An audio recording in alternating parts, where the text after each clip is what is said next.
Good morning ஜிஆர்டிவி viewers. இன்றைக்கி நம்ம பார்க்க போகிற ஒர்க் அவுட்ஸ் பார்த்தீங்கன்னா ஃபுட் எக்ஸசைசஸ்க்கு, அதாவது பாதம் ரிலேட்டடாக இருக்கிற எக்ஸசைசஸ்.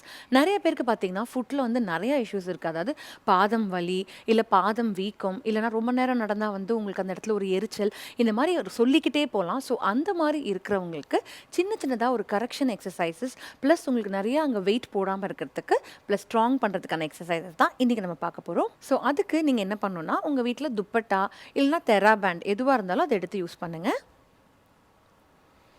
ஸோ இந்த மாதிரி ஒரு துப்பட்டா எடுத்துகிட்டு நீங்கள் ஒரு காலை ஃப்ரண்ட்டில் இப்படி வச்சுட்டு இப்படியே இழுங்க நல்லா மேலே. ஸோ மேலே வந்து நீங்கள் இழுக்கும்போது என்ன ஆகும்னா, உங்களோட பின்னாடி இந்த காஃப் மசில், அதாவது கெண்டைக்கால் அப்படின்னு சொல்லுவாங்க, அது வந்து உங்களுக்கு நல்லாவே ஸ்ட்ரெச் ஆகும். நிறையா பேருக்கு வந்து அது ரொம்ப ஸ்டிஃபாக டைட்டாக இருக்கும். அதனோடவே நீங்கள் நடந்து நடந்து என்ன ஆகும் அப்படின்னா, அது வந்து உங்கள் பாதம் வரைக்கும் வலி வந்து ரொம்பவே பெயின் ஆகும். இது ஜென்ரலாக யார் யாருக்கெல்லாம் இருக்கும்னு பார்த்திங்கன்னா, நம்ம வீட்டில் அம்மா, பாட்டி அண்ட் தென் வயசானவங்க, அவங்க எல்லாருக்குமே இருக்கும். இப்போ பார்த்திங்கன்னா 30s 40ஸ்லேயே இதெல்லாம் வர ஆரம்பிச்சிருங்க. ஸோ நீங்கள் வந்து இதை ட்ரை பண்ணி பாருங்கள். ஒரு 30லேருந்து 45 செகண்ட்ஸ் ஹோல்ட் பண்ணுங்கள். ரிலாக்ஸ். இப்போ நெக்ஸ்ட் சைட். எதுக்கு இந்த துப்பட்டானா, இதை போட்டு நீங்கள் நல்லா அப்படி புல் பண்ணும்போது ஸ்ட்ரெச் வந்து இன்னும் கொஞ்சம் ஜாஸ்தியாக கிடைக்கும். Okay, relax. இப்போ நெக்ஸ்ட் என்ன வேணும்னா, ஒரு வாட்டர் பாட்டில் இல்லைனா டம்பிள். ஸோ இதை நீங்கள் வந்து இப்படி வச்சுக்கோங்க. வச்சுட்டு ஒரு காலை மடக்கி அப்படியே நிற்கணும். ஸோ இது வந்து ஒரே காலில் உங்கள் பாடி வெயிட்டை ட்ரான்ஸ்ஃபர் பண்ணி நீங்கள் நிற்பீங்க. ரிலாக்ஸ். Next side. இனிஷியலாக சிங்கிளாக நிற்கிறதுக்கே வந்து கஷ்டமாக இருக்குன்னா வால் சப்போர்ட் எடுத்துக்கோங்க.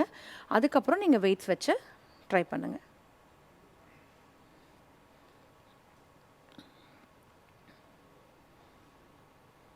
ரிலாக்ஸ். இப்போது நெக்ஸ்ட் என்ன பண்ணுறீங்கன்னா, வெயிட்டை கையில் இப்படி வச்சுட்டு ஒரு கால் பின்னாடி ஒரு கால் லெஃப்ட் இப்படி ஹோல்ட் பண்ணிக்கோங்க. ஹோல்ட் பண்ணிவிட்டு heel up and down.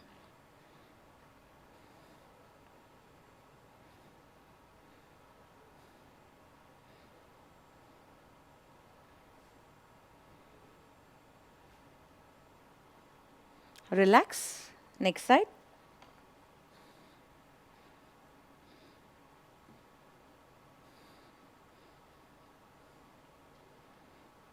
Relax. இப்போ ஒரு கால் ஃப்ரண்ட்டு, ஒரு கால் பேக்கு, நல்லா இப்படி அப்படியே ஃபார்வர்ட் போங்க. பின்னாடி உங்கள் காஃப் நல்லா ஸ்ட்ரெச் கிடைக்கும். அதை அப்படியே ஹோல்ட் பண்ணுங்கள். ஒரு 30லேருந்து 40 செகண்ட்ஸ் வரைக்கும் ஹோல்ட் பண்ணுங்கள். Relax. Next side.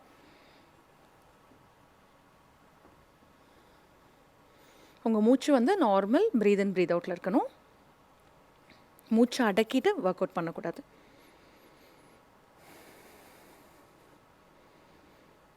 Relax. So next call நீட்டி உட்காந்துக்கோங்க. ஒரு பால் எடுத்துக்கோங்க. ஸோ பாலை வந்து நீங்கள் எப்படி வச்சுக்கிட்டு உங்கள் 2 ஃபுட்டும் இப்படி இருக்கணும். ஸோ ஒரு காலை வந்து நல்லா பாலோட அவுட்வர்ட்ஸ் இப்படி கொண்டு வந்துட்டு, நீங்கள் பால் இல்லை எந்த ஆப்ஜெக்ட் வேணால் எடுத்துக்கலாம். ஏன் பால் வச்சுருக்கேன்னா, உங்களுக்கு கொஞ்சம் ஹைட் வந்து கீழே டவுன்வர்ட்ஸாக இருக்கும். அண்ட் தென் நீங்கள் அந்த ரொட்டேஷன்லேயே பண்ணலாம்.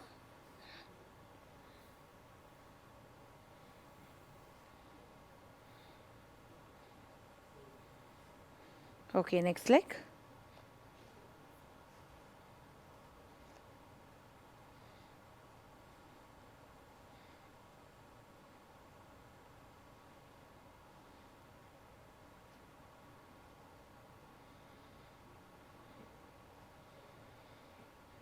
Okay, relax.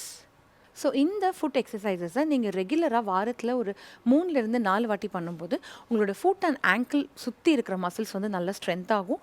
At the same time circulation improve ஆகும், ஃப்ளெக்சிபிலிட்டியும் இம்ப்ரூவ் ஆகும். ஸோ இது ஒரு 20லேருந்து 30 ரெப்பிட்டேஷன்ஸ் நீங்கள் பண்ணும்போது நல்லாவே உங்களுக்கு டிஃப்ரென்ஸ் தெரியும். ட்ரை பண்ணி பாருங்கள். தேங்க்யூ.